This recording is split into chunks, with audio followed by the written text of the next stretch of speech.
کی بات صحیح طور پر پہنچ جائے تو یہ تو اللہ رب العزت کی بارگاہ ہے. یہاں پر بھی ہم کس طرح ٹوٹے پھوٹے الفاظ میں یوں کچھ بھی بولتے چلے جائیں. عزیزان ملت اسلامیہ، اسی لیے علم کا حاصل کرنا نہایت ہی ضروری ہے. بہت سارے لوگوں کا یہ کہنا ہوتا ہے جانے انجانے میں جو غلطی ہوئی چلتا ہے، بھول میں جو پڑھ دیا چلتا ہے. چلتا نہیں ہے. مسئلہ بار بار بولتا ہوں آپ کو، جو جان کر کیا اس کے لیے تو ایک ہی گناہ ہے. جو جان کر کیا، فقہا فرماتے ہیں اس کے لیے ایک ہی گناہ ہے. کم سے کم اس نے اس چیز کی جانکاری تو کی کہ کیا صحیح ہے کیا غلط ہے. جو نہیں جانتے ہوئے کرتا اس کے لیے ڈبل گناہ ہے. پہلی چیز اس نے جانا بھی نہیں اور دوسری چیز کر بھی لیا. جس شخص کو آپ یہاں ممبئی میں آنے کے بعد کسی کو جانا ہو اور راستہ پتہ نہ ہو تو بولے گا بس چلتے رہو، راستہ جہاں پہ آئے گا دیکھیں گے کہیں نہ کہیں پہنچتے رہیں گے، بھٹکتے رہیں گے، تو وہ سب سے زیادہ گمراہ ہوتا ہے. اور وہ شخص جو راستے کو پتہ کر لیا اور پتہ کرنے کے بعد پھر اب احتیاط کرتا نہیں یہ راستہ نہیں یہ راستہ بھی دیکھتا ہوں، تو ہو سکتا ہے وہ وہاں سے واپس آئے اور اس راستے کو پھر اختیار کر لے، کیونکہ اسے صحیح راستہ تو پتہ ہے نا. لیکن جسے صحیح راستہ ہی نہیں پتہ ہے وہ صحیح راستے سے جائے گا کیسے؟ وہ بھٹکتا ہی رہے گا.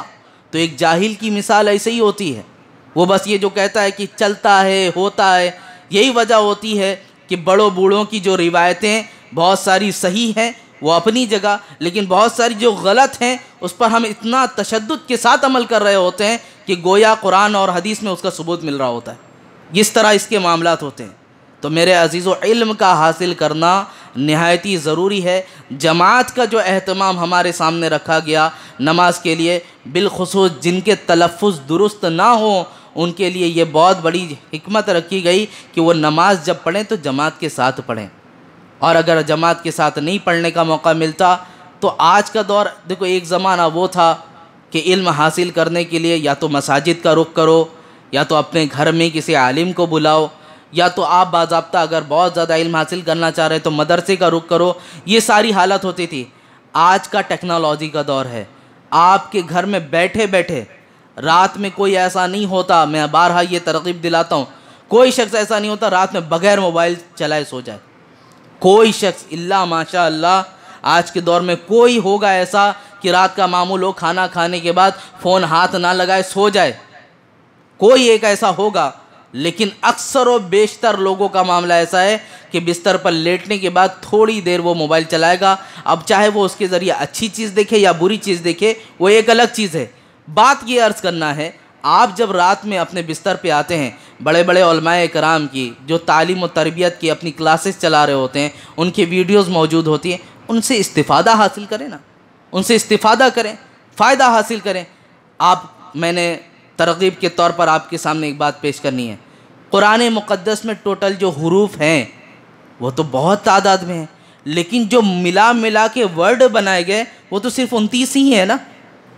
وہ تو حروف تہجی 29 ہی ہیں. اب 29 حرف میں اگر آپ اپنے تلفظ پر دھیان دیں گے تو 29 حرف میں سے تقریباً 14 سے 15 حرف ایسے ہیں جو آپ کے صحیح ادا ہوتے ہی ہیں، ان پر محنت کرنے کی ضرورت نہیں. اگر میں کہوں الف آپ آرام سے بول دیں، با آپ آرام سے بول دیں گے، تا آپ آرام سے بول دیں گے، کوئی پریشانی ہوئی؟ جیم آپ کو کوئی پریشانی ہوئی؟ دال کوئی پریشانی ہوئی؟ را کوئی پریشانی؟ سین، یہ سب ایسے ورڈ ہیں جن میں کوئی پریشانی نہیں ہوتی. واو ہا یا اس طرح کے 14 ورڈ 15 ورڈ نکال دیں کوئی پریشانی نہیں. مشق کرنے کی جو بات آتی ہے وہ چنندہ لفظ ہیں، اور قرآن میں ایسی حکمت ہے اللہ اکبر. ایک ورڈ کی ادائیگی کرو 3 ورڈ خود نکلنا شروع ہو جاتے ہیں. جیسے مثال کے طور پر سا، دال کے بعد جو ذال آتا ہے ذال، اور تا کے بعد جو ظا آتا ہے، ان تینوں کا تلفظ ایک جیسا ہی ہے. زبان کو باہر نکال کر سا ذال ظا، بس یہ ہے کسی کو نرمی سے پڑھنا ہے، کسی کو منہ بھر کے آواز آئے گی. دال کے بعد جو ذال آتا ہے اس کو زبان نکالنا ہے، ذال ذال. جیسے ہم پڑھتے اذا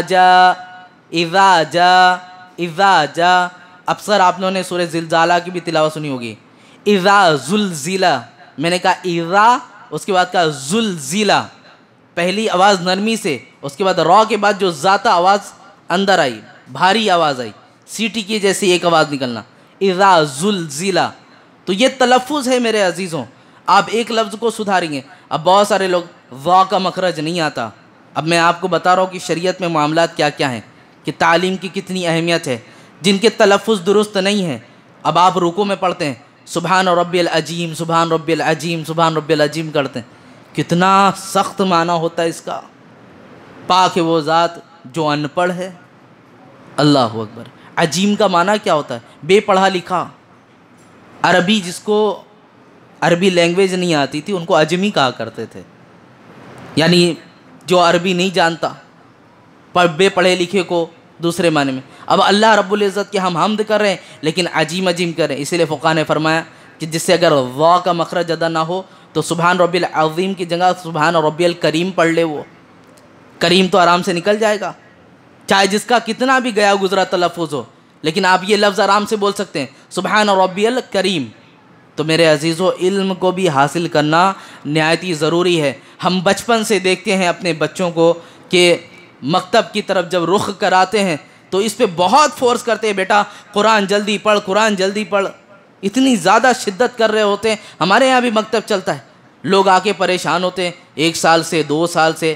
آپ کا بچہ اگر واقعتاً محنت کرنے والا ہے، ساری چیزیں ہیں، اس کے تلفظ درست ہے، تو کسی حافظ اور عالم کو شوق نہیں ہوتا اس کا قاعدہ آگے نہ بڑھے، بلکہ وہ تو ہر استاد خوش ہوتا ہے، ماشاءاللہ بڑی تیزی کے ساتھ آگے جا رہا ہے، وہ گھر والوں کو بتا بھی رہا ہوتا ہے۔ اور ہمارا ایک بہت بڑا المیہ یہ بھی ہے، اس میں شاید لوگ مجھے بھی بولیں گے، لیکن میں کہنا چاہوں گا کہ ہم نے دنیاوی تعلیم کو دینی تعلیم پر اس طرح ترجیح دے دیا کہ دن بدن اس کو حقیر کرتے چلے گئے، یہ مکتب کے معاملات کو لے کر بالکل نیچے کرتے چلے گئے، اس پہ ہم نے توجہ دی ہی نہیں۔ معاملات آپ کو میں بتاؤں، بڑے سے بڑے اسکول میں بچوں کو ڈالا جاتا ہے، اسکول کتنا بھی بھاری بھرکم کیوں نہ ہو، اس پہ آپ 50,000 سال کا انویسٹ کر رہے ہوں گے کہ بچے کی تعلیم ہو، لیکن اتنی زیادہ فیس دینے کے بعد بھی 40,000 کی الگ ٹیوشن کیوں لگانی پڑتی ہے جب اسکول اتنی اچھی ہے؟ تو ایک کڑوی سی بات ہے، چبھے گی، لیکن میں کہنا چاہتا ہوں آپ 50,000 فیس دے رہے ہو اس لیے کہ میرا بچہ وہاں سے سیکھ کر کے آئے، لیکن جو چیز سیکھ رہا ہے اس چیز کو ڈبل سے سکھانے کے لیے 40,000 الگ سے دینا پڑ رہا ہے آپ کو۔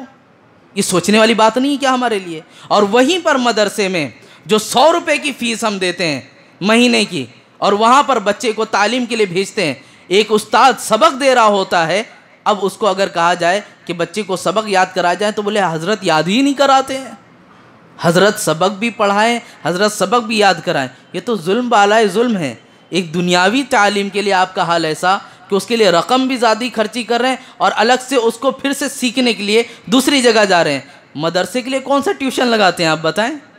کہ یہاں یہ بھی تو ایک اسلامک کلاس چل رہی ہے نا، اگر میں نام کو بدل کر مکتب ہٹا کر یہ کہوں کہ یہ اسلامک کلاسز ہے تو کیا اس کے لیے ٹیوشن نہیں لگنا چاہیے؟ اس کے لیے الگ سے انتظام نہیں ہونا چاہیے؟ تو آپ بولیں گے مولانا باتیں بنا رہے ہیں، باتیں بنانے کے لیے بولو گے تو بنی ہوئی نظر آئے گی، لیکن جو سچ ہے وہ آج آپ کے سامنے رکھ رہا ہوں میں۔ یہ المیہ ہے ہمارا میرے عزیزوں، ہم نے صرف یہی فوکس کیا کہ بچہ قرآن مکمل کرے، قرآن مکمل کرے، اور جب وہ مکمل کر بھی لیتا ہے تو حالت وہی ہے جو ہماری روایتیں ہیں کہ جب جب ہمارے سامنے 20واں 40واں اور سال کی برسی ہوگی تو ہم کہتے رہیں گے بیٹا قرآن پڑھ، جمعہ آیا تو قرآن پڑھ، جیسے جیسے معاملات ہوئے تو قرآن پڑھنے کے لیے کہا گیا، اور وہ بھی جس طرح دیکھتا میرے ماں باپ جس طرح پڑھتے میں بھی ویسے ہی پڑھوں گا، اس کو کوئی فرق نہیں پڑتا۔ آپ کی نماز پہ، آپ کے روزوں پر بہت فرق پڑتا ہے۔ قرآن کی ایک آیت ہے ان الصلاۃ تنہی عن الفحشاء والمنکر، بے شک نماز بے حیائی برائیوں سے روکتی ہے۔ نماز ہم پڑھ رہے ہیں، کیوں نہیں رک رہے؟ وجہ کیا ہے اس کی؟ نماز صحیح سے ادا نہیں ہے، نماز صحیح سے ادا نہیں ہے، ہماری نمازوں میں خلل ہے، ہماری نمازوں میں کمی ہے۔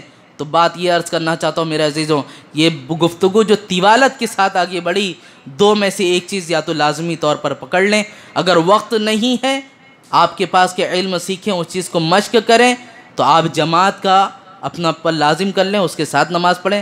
اور اگر آپ جیسے بزنس والے ہیں، رات میں آنا جانا ساری چیزیں، تو اپنے تلفظ کو درست کرتے رہیں تاکہ بعد میں آنے کے بعد جب آپ نماز کے لیے کھڑے ہوں تو اس تلفظ کے ساتھ آپ نماز کو ادائیگی کر سکیں۔ یہ چیزیں اگر ہو جائیں گی تو آپ کو آپ کی نماز میں مزہ آنا بھی شروع ہو جائے گا۔ آخری بات، میں بات کو مکمل کر دوں گا، بہت سارے لوگ، میں نے الحمدللہ اللہ کا فضل ہے، ہماری بہت ساری کلاسز چلتی ہیں اور ہم نے بہت سارے طلباء کرام بنائے، اللہ کا احسان ہے، ہمارے لیے ذریعہ آخرت وہی ہے۔ ہم نے زندگی میں ان کو ایک ہی چیز کہا کہ بیٹا لوگوں کا یہ کہنا ہوتا ہے کہ نماز میں جب ہم کھڑے تو ذہن بھٹک رہا ہوتا ہے، نماز میں جب ہم کھڑے ہوتے ہیں تو ذہن منتشر ہوتا ہے، کبھی یہاں پہنچتا ہے کبھی وہاں پہنچتا ہے۔ ذہن کو حاضر رکھنے کے لیے سب سے بہترین طریقہ جو حدیث پاک میں فرمایا گیا کہ وہ آپ تصور کریں، یا تو اللہ رب العزت آپ کو دیکھ رہا ہے یا آپ اللہ رب العزت کو دیکھ رہے ہو، اس کی بارگاہ میں حاضر ہو۔ دوسرا طریقہ جو ہے وہ یہ ہے کہ آپ اپنے تلفظ کو درست کریں اور اس درستگی کے ساتھ نماز میں پڑھتے رہیں۔